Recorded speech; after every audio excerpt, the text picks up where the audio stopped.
For those who understand that justice, to be real, must be whole. When conscience enters a case, it completes it. When Chancery opens its gates for one cause, it does not stop halfway. It takes the whole field, every issue, every interest, until equity is done in full. Legal law divides. It splits causes into categories, issues into parts, and men into roles.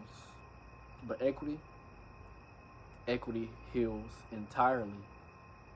Once conscience steps in, it refuses to stop at the surface.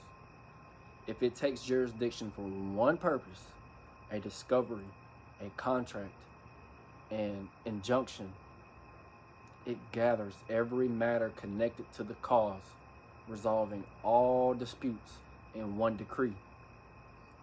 Because justice, to be real, cannot be in pieces.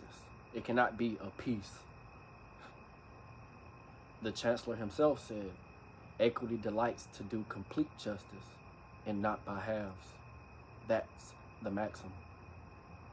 This maxim is the foundation of every equitable proceeding. Once a matter touches conscience, that single spark of jurisdiction ignites the entire field. If a man comes for one equitable relief, the court does not send him back to law for the rest.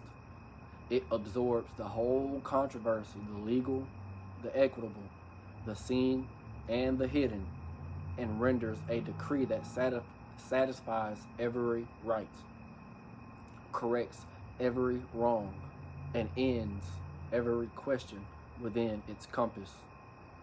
That's why the Court of Equity is called the Court of Complete Justice.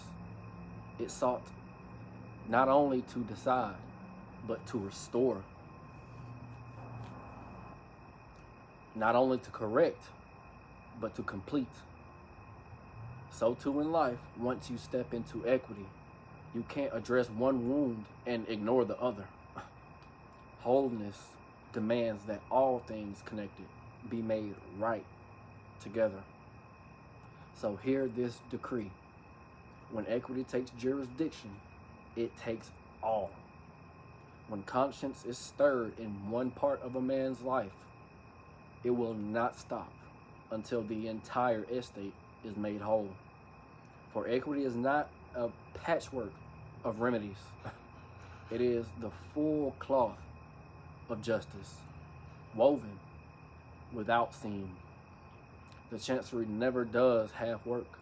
It finishes what legal law begins, heals what legal law divides, and perfects what conscience reveals. And so the same rule applies to you, my heir. Bring all questions under your jurisdiction. Render every decree required for peace, because justice done in part is still injustice. But justice completed is divine order restored.